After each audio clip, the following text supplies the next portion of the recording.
안녕하세요. 책 읽어주는 여자 레인보우 탈무드 두 번째 이야기로 인사드립니다. 이번 이야기는 우유통에 빠진 개구리 3마리, 마법의 사과, 장님의 등불 이렇게 3편을 읽어드리겠습니다. 지혜를 얻는 시간 되시기 바랍니다. 구독, 좋아요, 알림 설정 꼭 부탁드립니다. 구독, 좋아요, 알림 설정은 저에게 큰 힘이 되어 준답니다.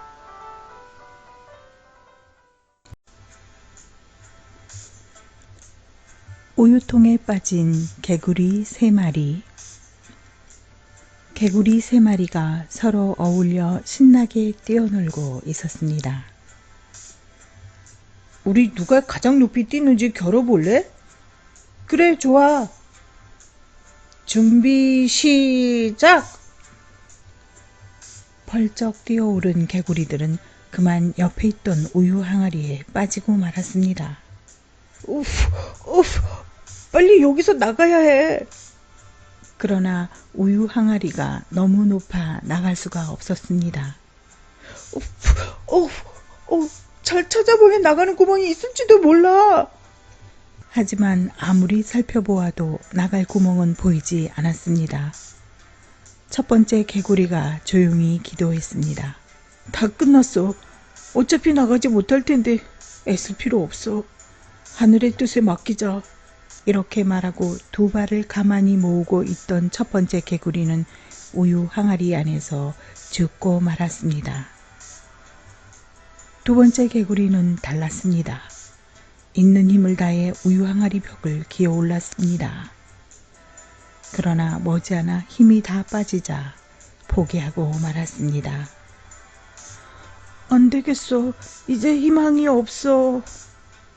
온 몸을 축 늘어뜨린 두 번째 개구리도 우유 항아리 안에서 죽고 말았습니다. 세 번째 개구리는 곰곰 생각했습니다. 아니야, 반드시 나갈 수 있는 방법이 있을 거야. 여기서 이렇게 죽을 수는 없어. 세 번째 개구리는 얼굴을 우유 밖으로 내밀고 쉬지 않고 발장구를 쳤습니다. 꽤 오랜 시간이 흘렀습니다. 개구리는 점점 지쳐갔지만 포기하지 않고 계속해서 헤엄을 쳤습니다. 정신이 멍해지고 뒷다리에 힘도 빠졌습니다. 개구리의 몸은 점점 밑으로 가라앉았습니다. 이제 나도 죽게 되는구나.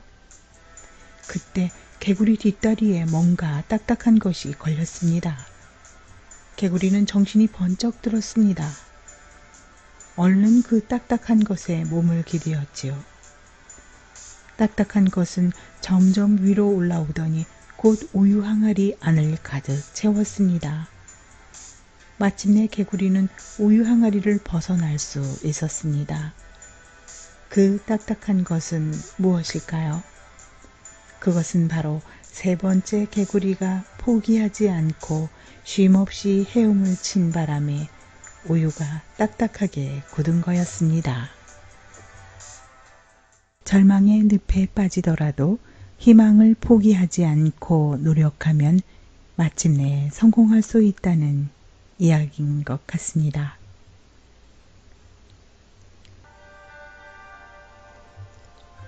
마법의 사과.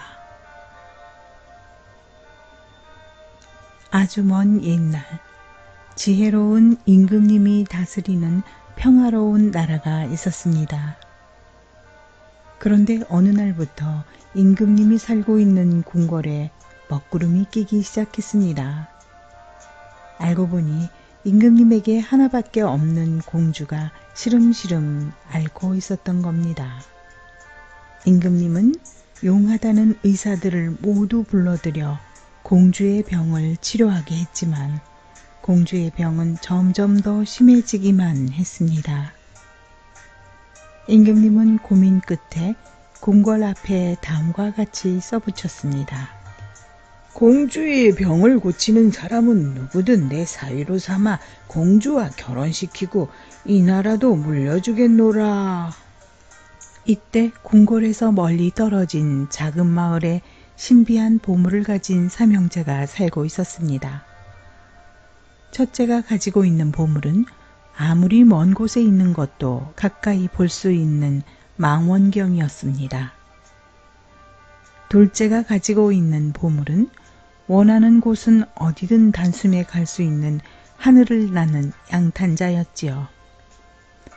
마지막으로 셋째가 가지고 있는 보물은 이 세상의 어떤 병도 고칠 수 있는 마법의 사과였습니다. 어느 날 망원경으로 세상 구경을 하던 첫째가 궁궐 앞에 붙은 벽보를 보고 동생들에게 말했습니다. 공주님이 큰 병에 걸리셨나 봐. 정말이에요? 당장 하늘을 나는 양탄자를 타고 궁궐로 날아가요. 네, 그렇게 해요, 형님. 궁궐로 가서 제가 가지고 있는 사과로 공주님의 병을 고쳐드려요. 삼형제는 얼른 하늘을 나는 양탄자를 타고 눈 깜빡할 사이에 궁궐에 도착했습니다. 임금님을 만난 삼형제는 모든 것을 말씀드리고 나서 막내의 보물인 마법의 사과를 공주에게 먹였습니다. 그러자 얼마 지나지 않아 공주는 긴 숨을 내쉬며 스르르 눈을 떴습니다. 그리고 공주는 씻은 듯이 이 병이 나았습니다. 약속한 대로 공주의 병을 치료한 사람을 내 사위로 삼겠다. 그리고 이 나라도 물려주겠다. 임금님이 크게 기뻐하며 말했습니다.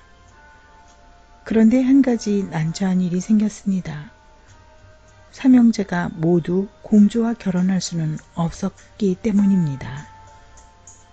망원경으로 벽보를 보지 못했다면 공주님이 아픈 것을 몰랐을 겁니다. 그러니 제가 공주님과 결혼해야 합니다. 첫 번째가 말했습니다. 아닙니다. 양탄자가 없었다면 이 먼 거리를 이토록 빨리 오지 못했을 겁니다. 공주님의 치료가 더 늦어졌더라면 무척 위험했을 것입니다. 그러니까 제가 공주님과 결혼해야 합니다. 둘째도 지지 않고 말했습니다. 두 형님들 말씀도 옳습니다. 하지만 마법의 사과가 없었다면 모두 아무 소용없었을 겁니다. 그러니 제가 공주님과 결혼해야 합니다. 마지막으로 셋째가 말했습니다. 삼형제의 말을 들은 임금님은 곰곰이 생각에 잠겼습니다. 그리고 마침내 결정을 내렸습니다. 내 사위이자 왕위를 이을 사람은 바로 막내다. 첫째와 둘째는 아직도 보물을 그대로 가지고 있지만 막내는 공주를 위해 하나밖에 없는 마법의 사과를 희생하지 않았느냐.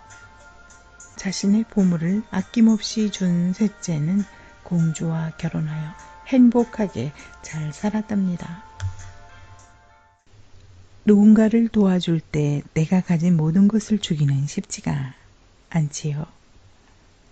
내가 가진 보물을 아낌없이 주는 사람이야말로 진정으로 배품을 실천하는 사람이라는 이야기였습니다. 장님의 등불. 어느 캄캄한 밤이었습니다. 한 남자가 달도 비치지 않는 캄캄한 산길을 걷고 있었습니다. 깊은 산속이라 한 발자국 내딛기도 무척 힘들었죠. 그때 맞은편에서 누군가 등불을 들고 걸어오는 것이 보였습니다. 남자는 반가운 마음에 손을 흔들었지요. 그런데 맞은편의 사람은 아무런 반응도 보이지 않았습니다.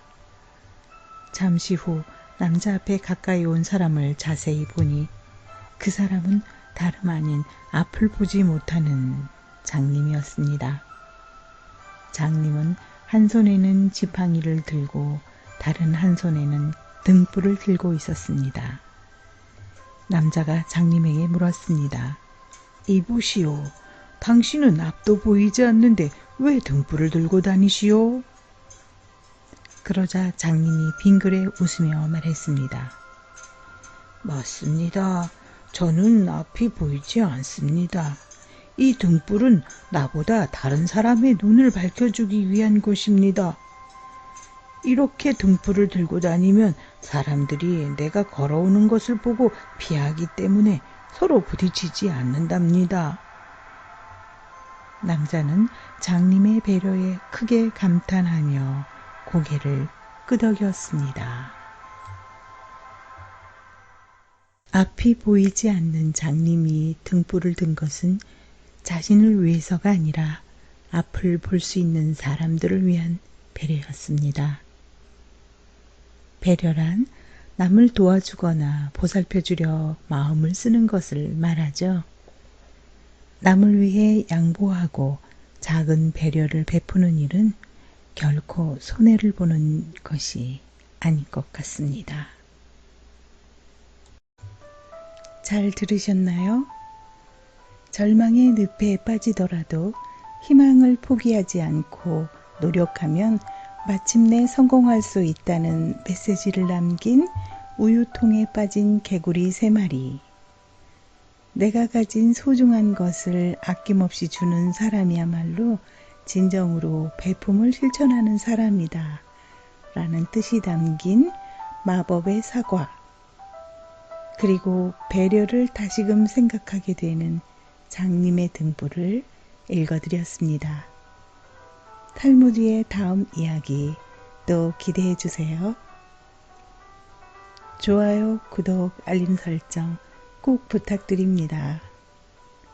좋아요, 구독, 알림 설정은 저에게 큰 힘이 되어 준답니다.